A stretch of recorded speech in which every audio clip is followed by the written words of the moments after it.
Welcome to Tom Girl, where we talk all things sports, entertainment, fashion, and adventure. All right, on this episode, I'm so excited, just like a kid in a candy store, because Andia, you just cover all the categories, and I'm so excited to talk to you today. Well, I'm excited to be here, and I love the energy. I feel like we're gonna have a great show. Thank you.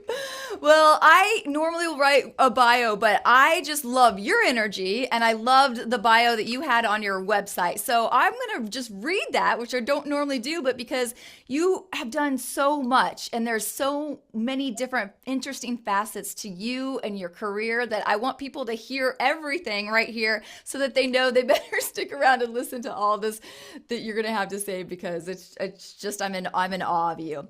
So here we go. Yale alumna and founder of the Fit Cycle, Andia Winslow is an on-air TV personality, master certified fitness professional, retired professional golfer, National Parks Foundation ambassador, and contributor for the American Heart Association Go Red for Women campaign. Her innovative fitness and wellness efforts have been recognized globally with features by CNN, the New York Times, USA Today, South by Southwest, ESPN, Cosmopolitan, Oxygen's, Women's Health magazine, and Forbes, recognizing her work as the smartest, sexiest workout videos ever.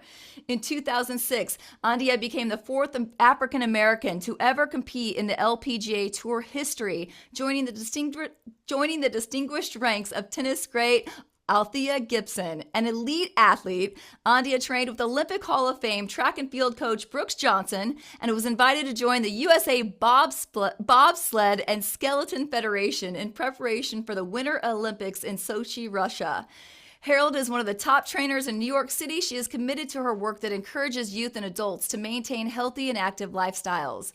Raised in Seattle, Washington, Andia loves heavy beats and good riffs and works to inspire folks to harmonize their body with their environments. The tendency to talk and find herself aloud in character led to a most useful birthday gift, voice lessons. Growing up, she didn't give much thought to the fact that her uncle, Michael Winslow, was known as the man of 10,000 sound effects. And my gosh, my dad and I, Police Academy movies, we watched those. We loved them. But now as an Emmy, Telly, Cleo, Shorty, Sova, SAG, After Foundation, and one Voice Award winning voice actor, she totally gets it. Look for her on the silver screen in the TV series reboot of the classic baseball movie, A League of Their Own, as golf pioneer Anne Gregory in the film Playing Through, and in the reimagining of the Warner Bros. And the reimagining of the Warner Brothers studio classic Western Calamity Jane on HBO Max. I mean, so much. I was trying to go fast so you're not just sitting there, but I want people to know, and I stumble, but just such a great body of work. You've done so much. I feel like I could talk to you probably for about 3 hours today. Yeah, when I hear it back, it does sound like a lot, but I think when you're going through it, it's just like, seeking adventure at every turn. That's really been the through line, and it's led me on some really, really cool escapades for sure. Well, let's start at that beginning of that adventure just to show the whole path that you've been on. Well, I think part of why I think I'm so adventurous and so keen to follow my curiosities, I was raised in the Pacific Northwest. I was born in Alaska, and then we moved down south to Seattle, Washington. A lot of Alaska families do that. So conservation was important, wildlife, nature, adventure was already part of just the ethos of my family. And so I think from there, the trajectory it makes sense. I played a lot of sports growing up. And there was one sport in particular, golf, which every time you played, you couldn't master it. It was this eternal challenge. You got to hang out with people. You got to be out in nature. It changed every time. And I said, okay, this is it. This is it. So I focused on that, played high level junior golf, played golf in college, played golf professionally. And then the cool thing about golf is, even though I didn't achieve, mastery in a way that I wanted to, number one in the world, status, things like that, golf kind of led me into rooms that I wouldn't otherwise have been involved in. And so I feel like golf has also been the glue that's kind of been another through line in my life. When you're here in Hollywood, you meet a producer who plays golf, y'all go play golf, and now you got a new buddy. You can get out of the studio, out of the four walls here. So I guess I'm losing myself here. Golf led to track and field. I was cross training. Track and field led to USA Bobsled Skeleton Federation, led to being a coach for sports and conditioning. And one day I was in New York City. I was coaching runners for the New York City Marathon, and I was on mic. And this woman approached me after class, and she said, "Hey, you got a lovely voice, but more than that, you're a good storyteller," which I actually don't think is true. But anyway, and I'm not a concise storyteller, I should say. And so she said, "You should consider voiceover." And I didn't really understand what voiceover was. My best friend got me some voiceover lessons. I went to the coach. The coach said, "I think you've got something here. Maybe you should not recreate. You should take this seriously." And then my first gig booked was a must join for the union, and it was one of the voices of PBS. And I was like, "Oh, okay. Oh, okay, okay. I see, I see." And then I just fell in love with it. Joined the union, used that money to move out to LA, and here you and I are, JJ, having this talk, just like it. Well, I looked you up after hearing your voice on the SAG Awards. You just read for those, and you just were amazing, and just have such a great texture, and brought you really into the moments and things. What was it like working on in a live event like that? I'd worked on a few other live events that were not at that level. This is my first major and traditional award show televised live. It was very intense. It kind of felt like game day in a sport where you lace up, coach has got you on the bench, you're ready, you're like, "Coach, put me in." That was the kind of vibes like that I felt. I mean, we had our tech rehearsals, our rehearsals. You saw the energy building each time. And then when they said live, you got people in your ear, 5 or 6 people in your ear, you got commotion around, you're in Video Village or you're in the back of the house. And it feels, you can feel the collaboration in a way that other voiceover experiences, there's someone's patched in via software in Germany or down the street. You're not really collaborating face to face. This felt like really being a part of a team, and it was a rush, and it was different. It was hard, but I think it's a genre that I think I want to look more into because I could feel the rush of being alive in the moment, and it was pretty exciting. Hmm. Tell people about some of the other, you've been on amazing projects, and just give some of maybe your favorites and just the wide variety of projects that you've worked on. Yeah, there's a phrase that I heard last year that I'm now using full time. It's called genre fluid. Love So it. work across animation, video games, commercials, promos, trailers, live announce, and I think what's really important for me is when I can combine worlds. So when I do sports promo, I'm an athlete. I'm a retired professional athlete. I'm still playing a lot of sports currently. So when I can merge my love of understanding of sport with voiceover, I'm like, okay, when I can make these marriages happen in my work life, it's amazing. Another thing I really love is obviously conservation. I love the natural world. So there's a documentary series on PBS called Wild Hope. So I'm getting to tell these stories about conservation, innovation, um, in saving our planet, and it's something I would do anyway. So it's combining these roles and seemingly disparate parts of my life into one cohesive unit that can be then applied to making change and also teaching people. It's kind of infotainment. So those are the types of jobs that I really love. Um, During the pandemic, I was a narrator for long form articles, New York Times, Vanity Fair, Rolling Stone, The Atlantic. So I was able to use my voice to help inform the populace about what was happening. We had this twin pandemics of racism and COVID. And so educating people on the state that we are in, it was quite meaningful because I would hear from a lot of folks saying, like, I was not going to read that, 60,000 word article, but hearing you tell me made me feel calm. And so oftentimes I don't think we as voiceover artists, we don't know if we're affecting change. And when you hear from folks like, hey, this resonated with me, or hey, this changed the way I see things, or hey, this made me act in a different way, or this made me move in a different way, that is fulfilling. Hmm. I think another way that you're changing things that's motivating to a lot of us, and me included, is it's so great to hear a woman voicing sports. Mm-hmm. And you, like, I know the Caitlin Clark piece, talk about some of those major pieces that you've done for the sports world, and now just a big one here for LA. Yeah, I think the biggest sports. Oh, let's see. No, it was early in my career, and I booked the Nike when the women won the World Cup. I booked this Nike commercial, and the commercial played instantly after the last Mm. goal. And so I was at a bar watching the game anyway. I'm a fan of women's soccer, and the commercial comes on, and it was a call and response chant commercial. So I would say "I," and then the crowd would say "I," and the people in the bar were chanting along to the commercial Mm. like they were in the stadium. And I was like, wait a second. Like, I'm a part of this moment, even though I'm not, I'm not on the field. I'm not walking through the tunnel.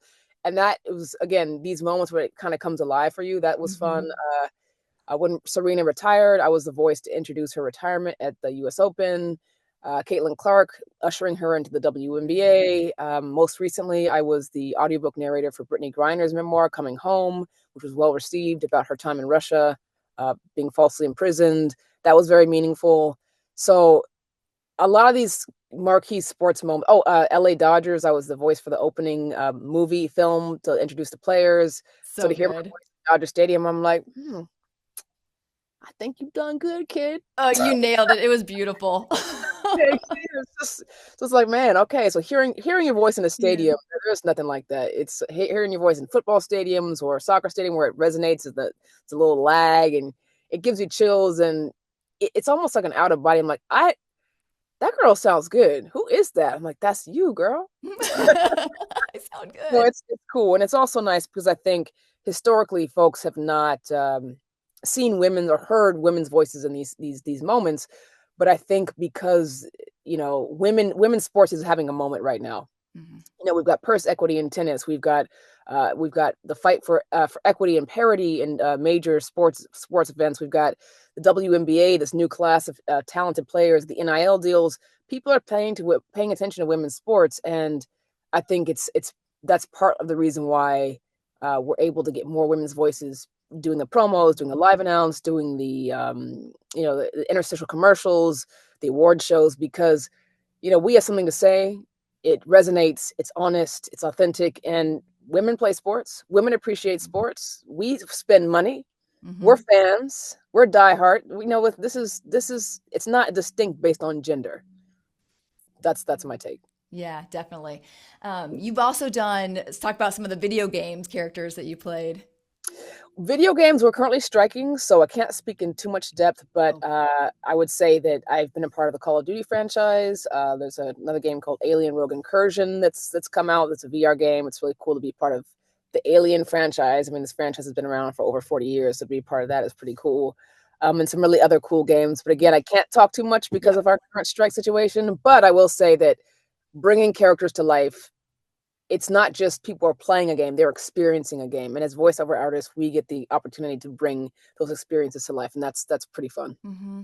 Talking about your experiences, I want to go back now. I know we kind of gave it all like in a nutshell, but I want to kind of go back to those early days and kind of how, being that athlete and the things that you experienced and how that has kind of led more to your whole career path to get you this, because there was a lot in there with all the wonderful fitness videos you did, your fit cycle, all of that.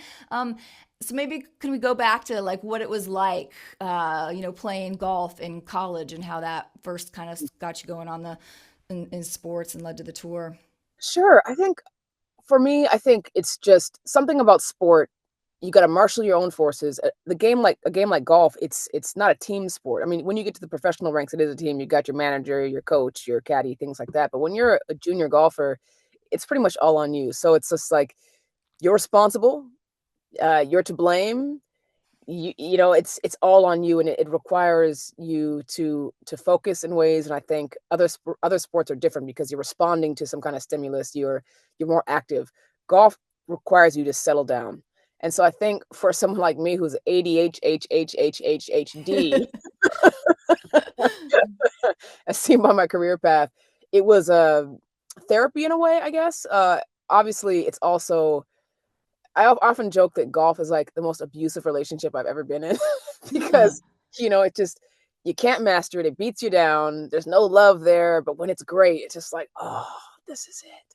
So I Mhm. definitely had those highs and lows throughout my career. Now when I play golf, there's no identity attached. There's no ego attached. I'm doing it because I want to do it. I'm doing it because the grass is green. Look at these beautiful trees. Look at this beautiful landscape. And so I'm not attaching my identity and my self-worth to the game. I think a lot of people don't understand what professional athletes go through. And that is, unlike maybe being an accountant or being a tax adjuster or being, you know, a, a, a landscaper, we attach our self-worth to our performance oftentimes. And Mhm. that can be very dangerous, especially when you're in a slump, especially when you're injured or things aren't going your way or you didn't get traded or you didn't get picked up or you're suffering. And so those are some really dark years playing professionally. But now that I'm older and wizened, I can see how there's the art of the competition has prepared me and primed me for voiceover, for example, for the acting career, because I just don't. If I don't book a gig, our job is auditioning. If I don't book a gig, who cares? On to the next shot. Like, keep advancing the ball, move the ball down the field, move the ball down the court. And so I don't take things personally, and think as a result of not taking things personally and just getting right back up to bat, I'm able to kind of capitalize on the athletic mindset, athletic ethos, which is, where do you want me, coach? What do I need to do, coach? Put me in. And it's an always ready type vibe. And I think that translates not only in my sports work, but in just all of my VO work, because I'm just ready to, like, just put me in. I take direction, I train, I'm ready. There are no excuses.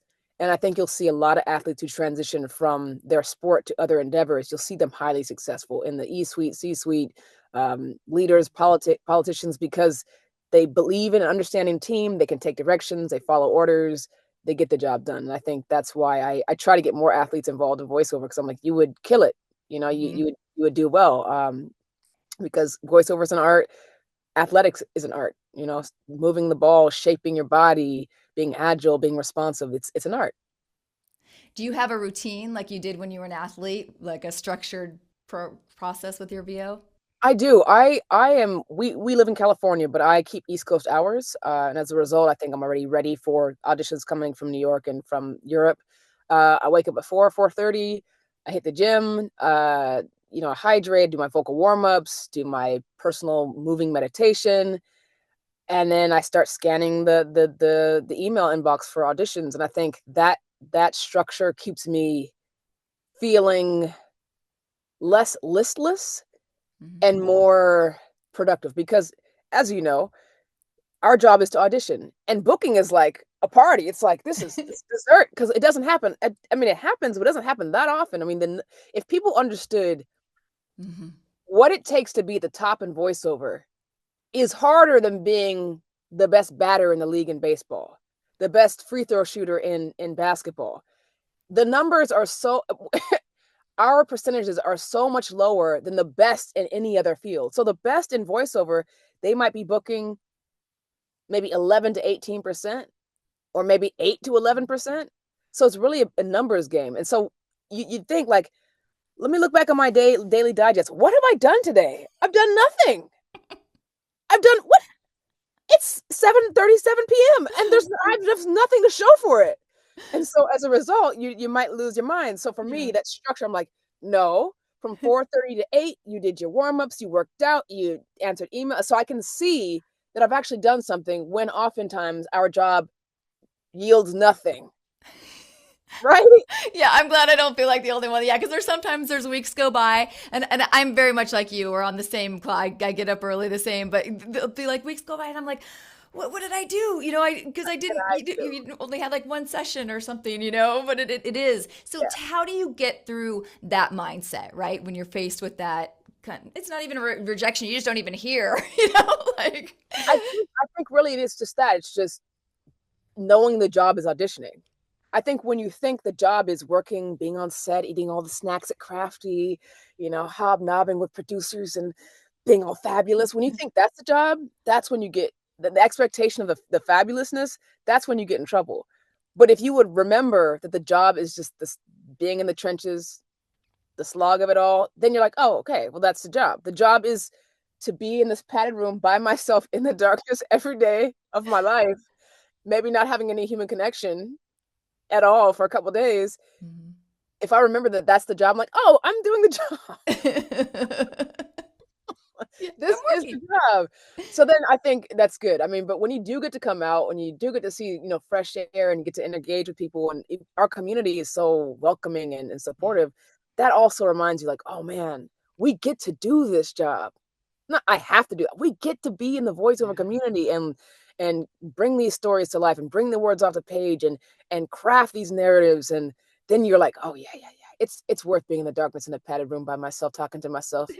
it's worth it's worth it for the moments like this. Yeah, especially for to talk for some of those people out there maybe listening and thinking about going into BO2, kind of the difference of the structure between all the different genres, between, you do audiobook, narration, promo, kind of like what that kind of session is like and what the work entails.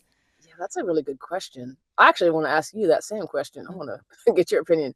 Um, I would say let's do it in terms of sports.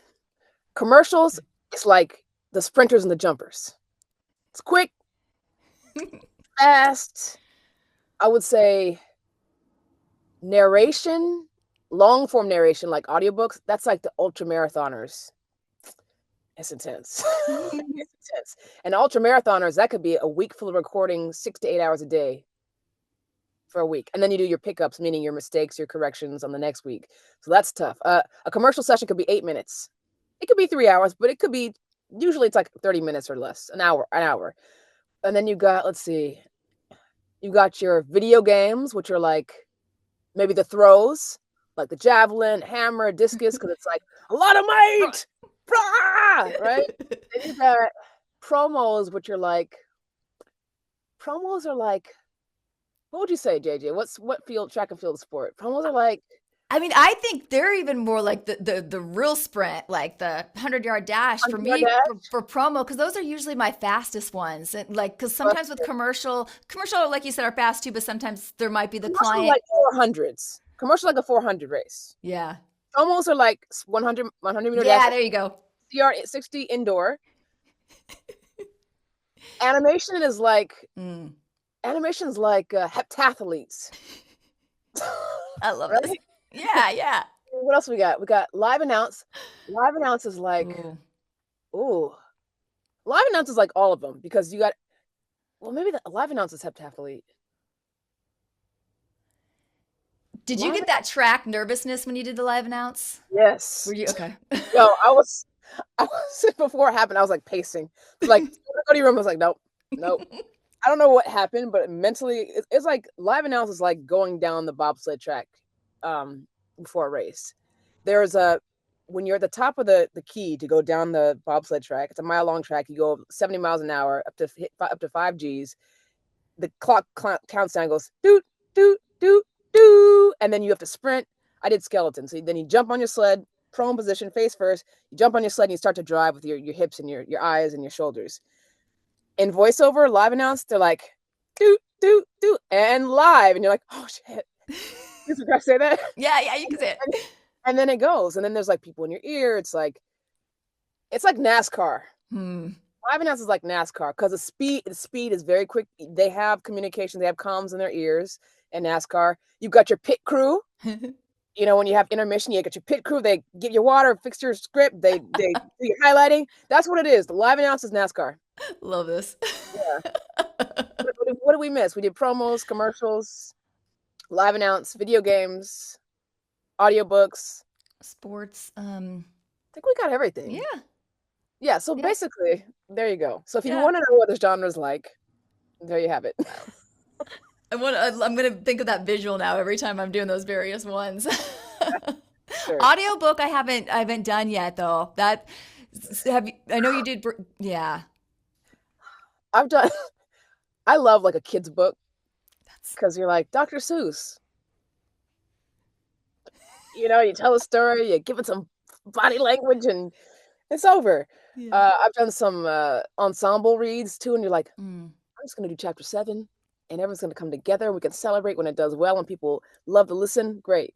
I did my first audiobook all by myself 2 years ago, and I am not exaggerating when I say after every session, I sat in my car and I cried. Oh. They would be so grueling. It was so hard. There would come to a point when I would try to read like, let's say the line is, and then they walked to the store, and I'd be like, and the engineer was like, "Are you okay?" I'm like, like there's nothing. Your brain does not want to do it. Brittany's book was a little bit different because I was invested in her story. Mhm. I'd been watching her story for the year that she was imprisoned. I follow women's sports. I'm a fan of her team at the time was Phoenix Suns. So I'm not Suns, but the Phoenix Phoenix team, and so I Okay. was invested, and so it was like me actually learning about her trajectory. It was also very hard, and also making sure that I uh, told her story in a way that respected her experience. So it was somber. There were happy moments. There was just like telling someone's life is a very critical experience, but it's also an honor. So I really wanted to do right by Brittany and doing her book. And she appreciated it. She let me know she enjoyed it. I did right, so I was like, okay, good. But again, at the end of that Mhm. experience, I had to cry and let it all out. 'Cause it was intense. It was Yeah. intense, not just the physicality of being stuck in a space.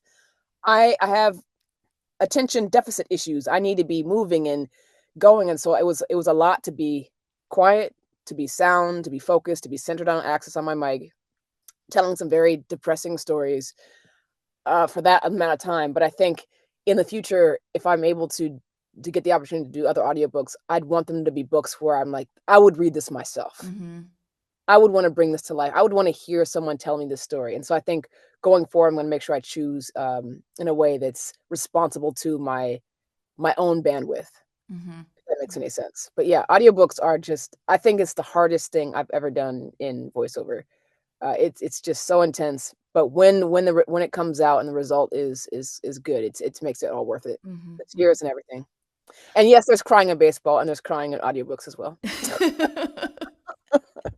For sure. Well, speaking of the crying in baseball, we can talk about that you also did as well. Now you're moving on to on camera as well. Talk Yeah, about you had a great role in A League of Their Own.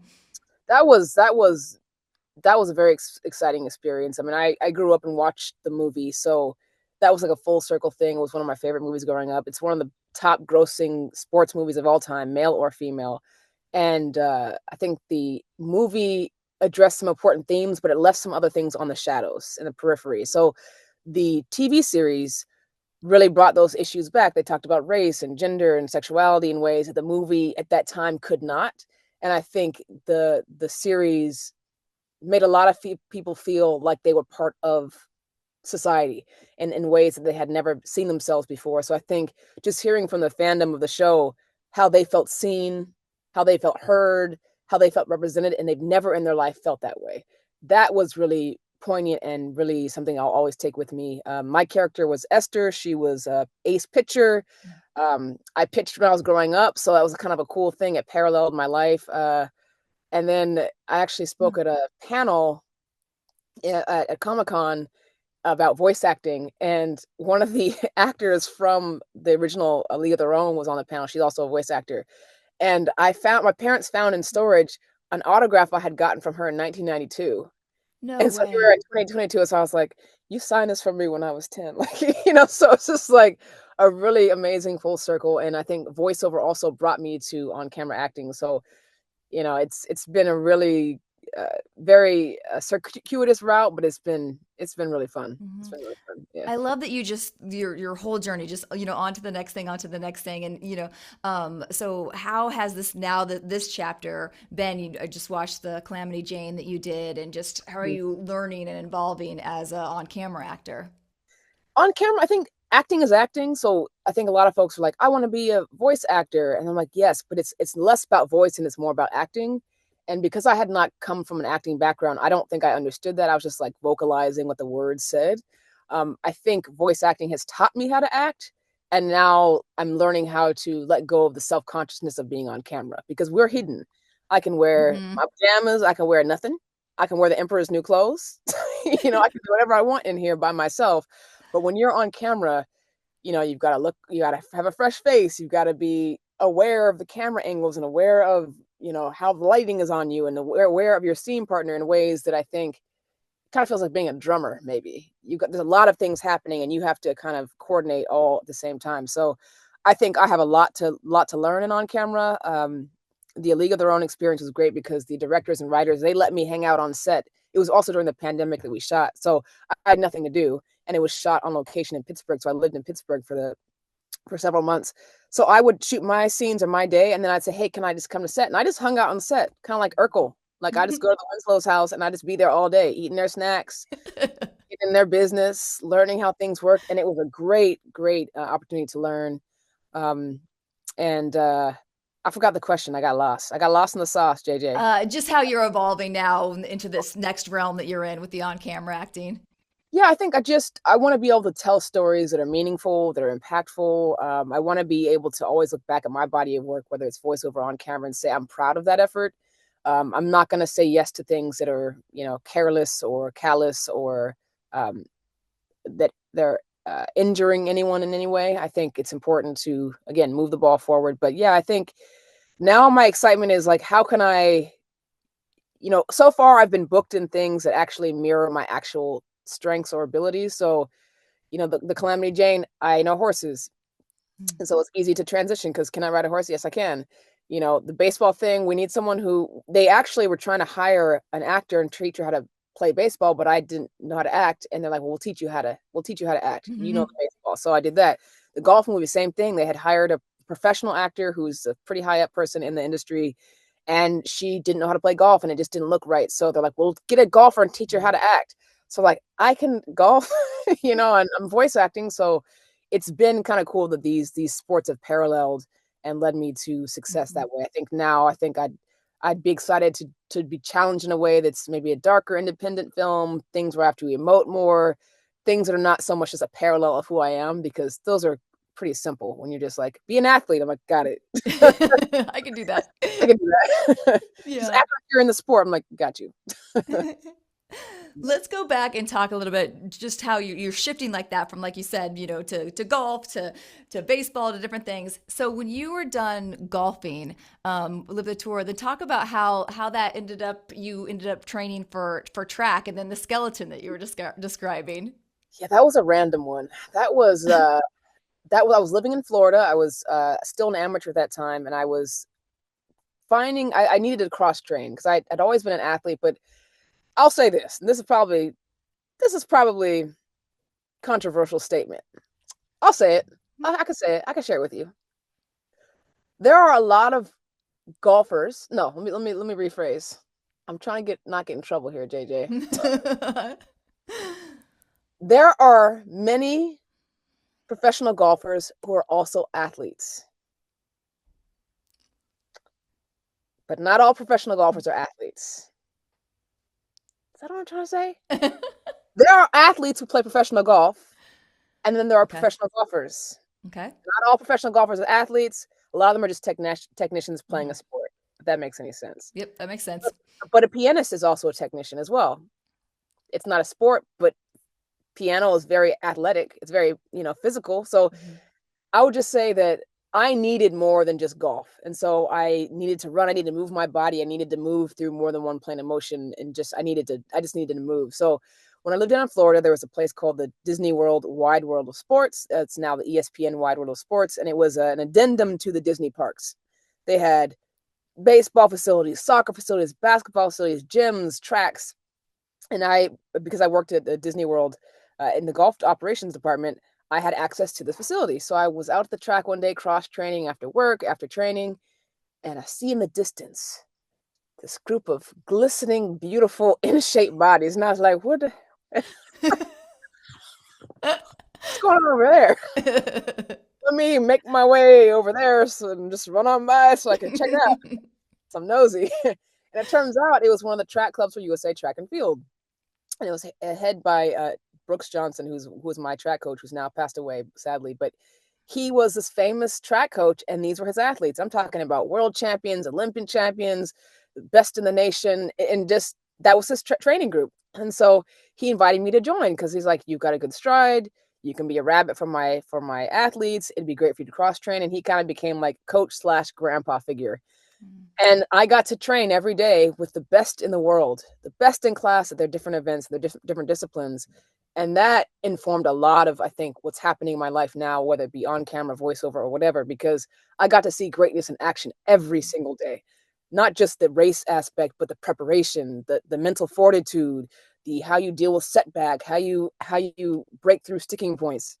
I saw it every day. And so anyway, so I was running with these folks.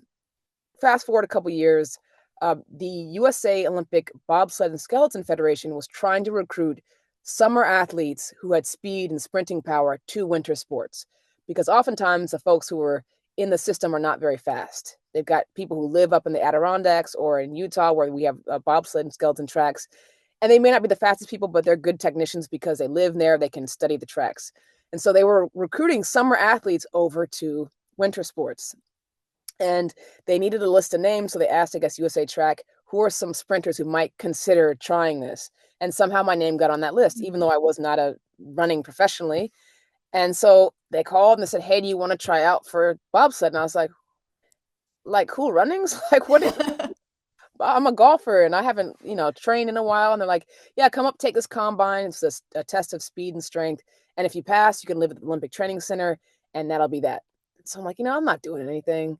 I just taken a couple of years off to take care of a family member as a caretaker. So I was like, I'm not doing anything. I'm not sure what's happening in life. There was the economy tanked. I was kind of lost. I was confused. I was depressed. Yeah, I'll go to Lake Placid and train and whatever. So I went up there. Right before I went, I trained for like a month to get ready. I went up there. I passed the combine, surprisingly. Everybody was surprised. I was surprised because I didn't have the strength or the speed I used to have. When I passed, and they said, but you're too small for bobsled. There's this other sport called skeleton. I'm like, what's skeleton? Skeleton. Do you know what luge is? Yeah. Okay, luge is and you're on your back, feet forward down the track. Skeleton is reverse. You're on your stomach, head first. They're like, this is skeleton. Would you like to try? I'm like, life's not going the way I want it to go anyway. I might as well kill myself doing this, Yeah, why not? Why not? And so then I next month I moved up to Lake Placid, lived at the Olympic Training Center, and was training for a whole new sport. And we were preparing for the 2014 cycle, the games in Russia, and it was miles away from being in the arid desert where I was. I was living in Arizona, living in the tundra, 20 below, and training in these skin tight suits in the cold Arctic air, being concussed, every other day and bruised and bloodied. Very different than golf. But I was like, life's an adventure. Yeah. What was I doing anyway? I love that attitude. Might as well. And everyone thought I was nuts. And then at the end of that experience, I was like, we're nuts. But that being nuts led me to New York, and New York led me to train folks for the marathon, sports conditioning coaching, which led me to voiceover. So it all worked out. It was all meant to be in this very strange, nebulous way. And I wouldn't change any moment because I wouldn't be doing this, Yeah. Yeah, no, it's all perfect how it came to be. Talk about those times in New York, what you did, because you shot some great, videos, getting people to be fit in the movement, doing movement wherever throughout the city. Talk about that time. Yeah, I lived before I lived in New York City. I lived in Arizona, and I lived near a Native American community. They don't necessarily call it reservation down there, but it was a reservation, and this particular community, this group of people had the worst rates of type 2 diabetes, not only in the country, but in the entire world. The entire world of people who've been studied. And it was 5 minutes from my house. And I'm like, how could this be? How could this be? These are the first people of this nation, of this land, who are suffering these ailments that are preventable, reversible. It's just not right. So that's when the seed was already sparked. Like, we got to get people moving. We got to get people eating better. We got to get people access to locally grown organic foods and patterns of movement that are accessible and celebratory. So when I moved to New York, I partnered with my best friend who was a filmmaker. She was in film school. And she's like, why don't we kind of tell these stories of movement in ways that are accessible to people, but not just accessible, but also fun and artful. And I lived in Harlem at the time, and Harlem, Spanish Harlem, is like very alive with culture and sound and music and food and dance. And so we said, let's make a series of cinematic wellness videos that aren't your typical like run rep, 2 rep, and like how to, but more of like a celebration of the body, a celebration of being alive. And we'll make a series of videos. And so we did. The first one was called Subway Workout, or a laundromat workout. And we show folks how to, in New York City, you don't have washer and dryer in your house. You got to go to the laundromat. It's 2, 3, 4 hours of your time. How can you better use that time? We show folks how to use time, their time and odd objects around their house, and implement it in a way that could, move your body and be healthy. So we did that. We did one that was highly received called Subway Workout. We've done a few others, and it was just a way to celebrate movement and accessibility in a way that had not been done before. So a lot of outlets picked it up as like, wow, this is unique. And so it also made us happy because people in our neighborhoods were actually then doing it and saying like, hey, I don't have money for an Equinox membership, but I do have these gallon jugs of detergent, and I can. It's a generational thing too. I can get my kids and my grandkids involved. We can be healthy together. We can take walks. We can take the stairs. We can find these interstitial moments in our day to prime our bodies and be healthy. And for me, that was like very, very meaningful because again, there's these disenfranchised communities who don't feel like they deserve to be healthy and well. And that's really not true. So that was our mission. And I think we accomplished it. And I don't know if now, I mean, there wasn't really social media back then. We had YouTube, but it was very in the very beginning. So I don't know what the status of health content is now. It's mostly like influencers online selling teas and encouraging people to do stunts that are dangerous and not healthy. But when we were doing it, we felt like we were actually making an impact. Mm-hmm. Do you still do a lot of working with people for health and fitness, or not as much anymore since you're so Not busy? Yeah, not one-on-one. I don't have the time. I also was a trainer for group training, and the problem with that is that if you've taken any group training classes that are more intense, like the high intensity interval training, you notice people yell a lot. Mm. And a lot of these trainers, folks don't talk about it, but they get vocal nodes, which is the damage to their vocal cords. And I was weighing the cost benefit of be a trainer, yell a lot, it causes vocal stress, and then not be able to do my voiceover sessions. So at that point, I realized I got to make a very clean cut because when I first moved to LA, I was doing both. I was Mhm. teaching these classes, going to events, curating experiences for folks, and then doing voiceover. And I noticed I couldn't keep up with the volume, and I couldn't keep up my vocal quality and intensity. So I had to leave this to the wayside. But I still do product ideation and consulting for some big brands, some of the biggest brands, and that's been fun because I can still use my creative brain to make a change in a field that I'm no longer day in and day out active with. Mhm. Mhm. When did you decide finally that you were going to be like, I'm going full on, full time voiceover? It was 2019, and I booked I booked a Macy's ad and a Coca-Cola ad in the same day, like 5 minutes apart. And Wow. yeah, and I had to go to New York to record them, and I was living in LA, and I was like, "Oh, wait, I'm doing this now. This is what I'm doing." So when I first time being in a major studio, I was like, "Oh, wow, look at all the Mm. snacks. Look how beautiful it is. This is not my closet. Like, we're not in Kansas anymore, Toto. Like, this could be real." And so 2019, and then what happened? We had the pandemic. Mm. So I was right on the cusp of missing out on like having because I had a home studio. I had all these things set up because I just broke through. So I've been doing voiceover full time since 2019, I'd say. This around this time, 2019. So it's been what's that? This is my sixth year of voiceover. Yeah, about 6 years. Mm. Yeah. That's amazing. I mean, you're killing it for all the things that you've done in 6 years. It's just incredible.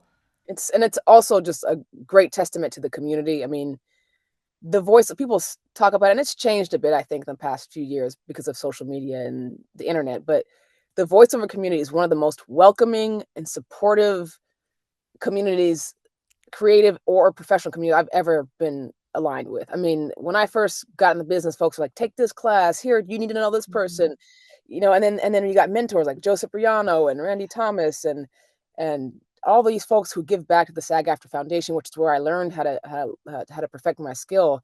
Um, People just give and give and give with no Mhm. with no desire to have anything in return other than just keep passing on the gift. And I think that in itself is it's remarkable, really. It's remarkable.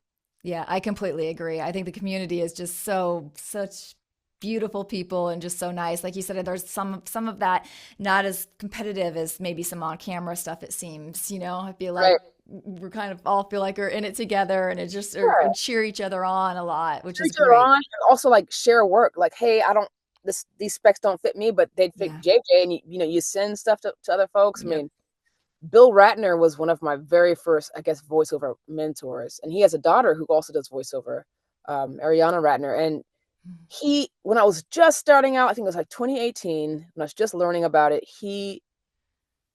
my friend met him in New York City in a cab or something, and they're starting to talk about voiceover. He's like, "Oh, can you talk to my friend?" And this man talked to me on the phone for like Oh, an hour about how to get started. And I'm just like, he didn't have to do that. This is one of the best in the business, in the history of the business. And he just like, hey kid, here's how you do it and consider this. And then we met up when I moved here and I was just like, oh my gosh, Yeah. charged me a thing, didn't, just wanted me to be great. And Yeah. I think there's that. And then also like having the great representation.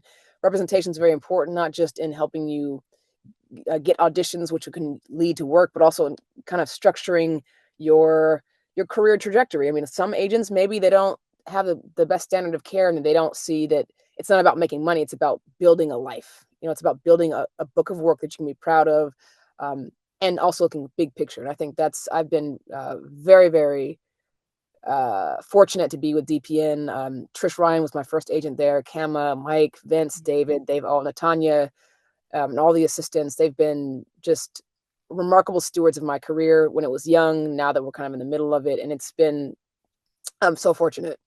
Mm-hmm. Mm-hmm. Do you do a lot of hustling on your own to get work as well?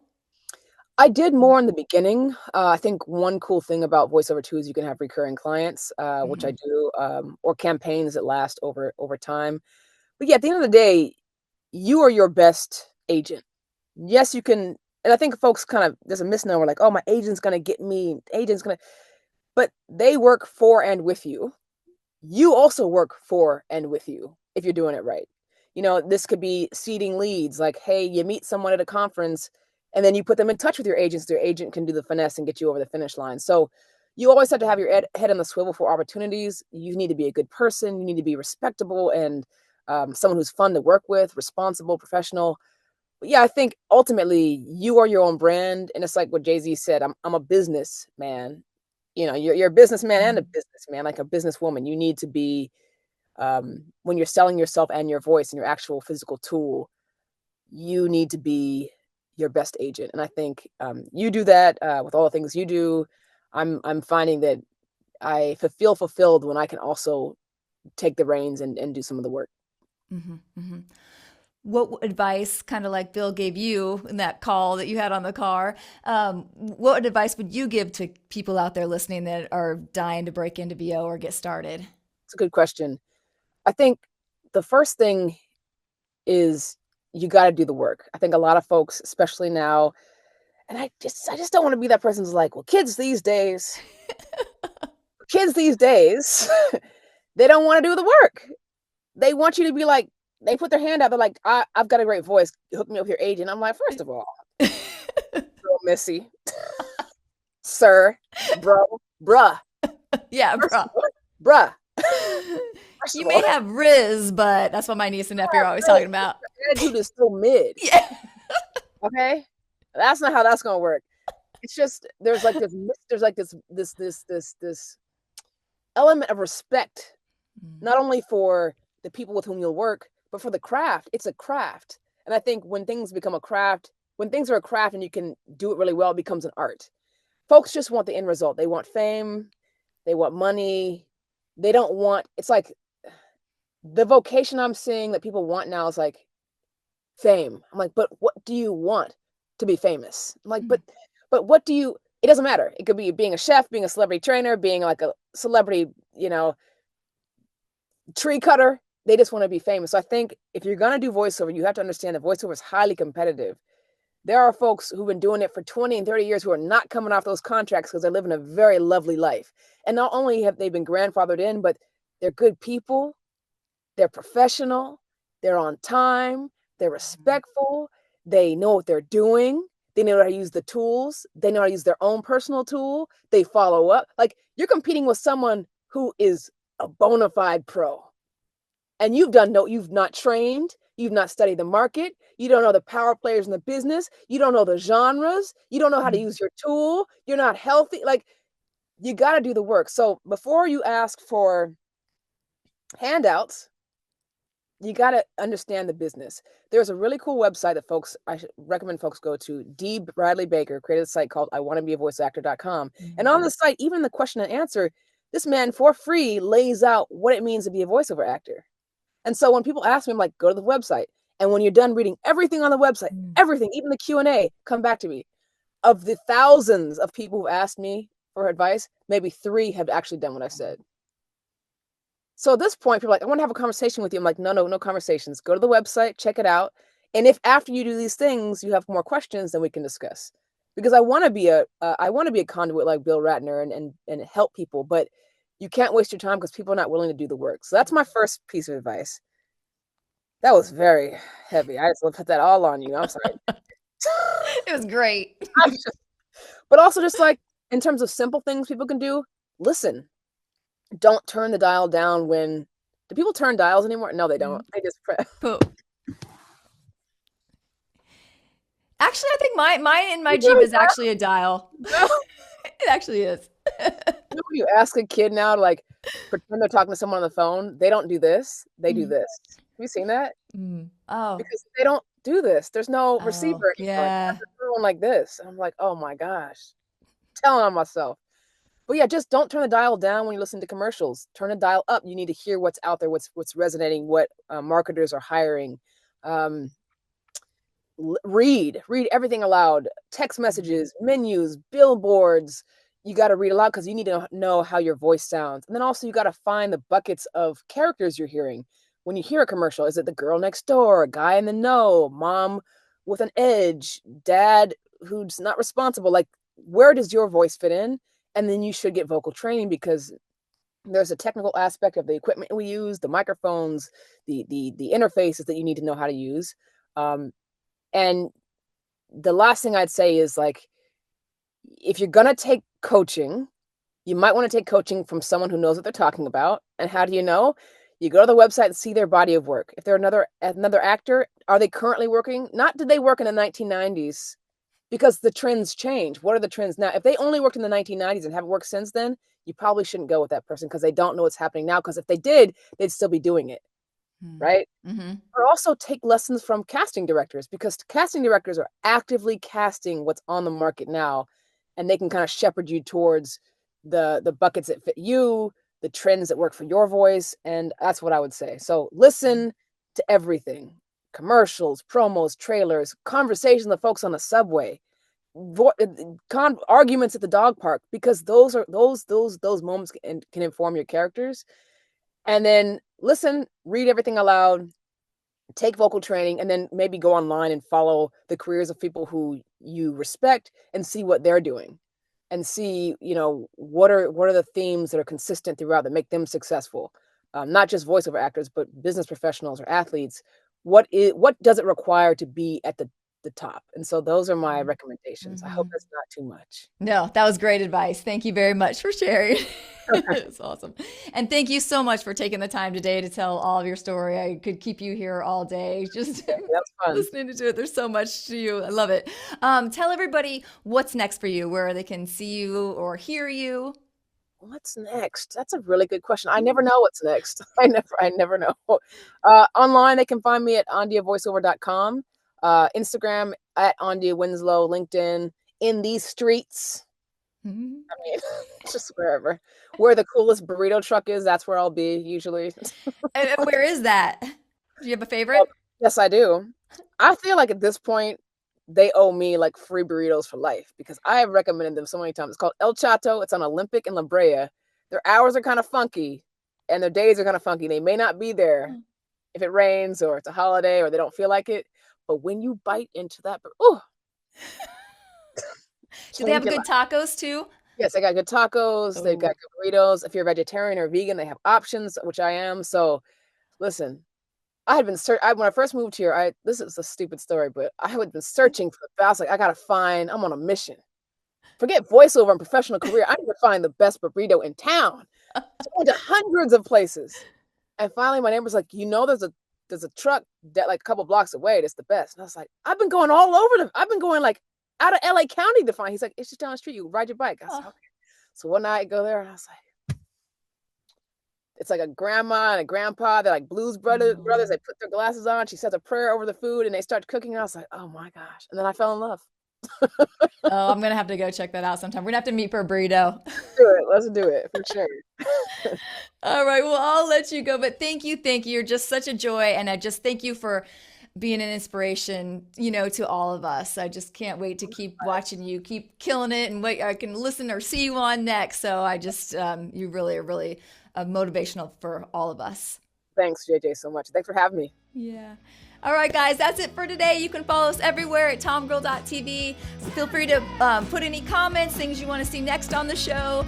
Like us, subscribe, and we'll see you here again next time. Thank you. Bye-bye.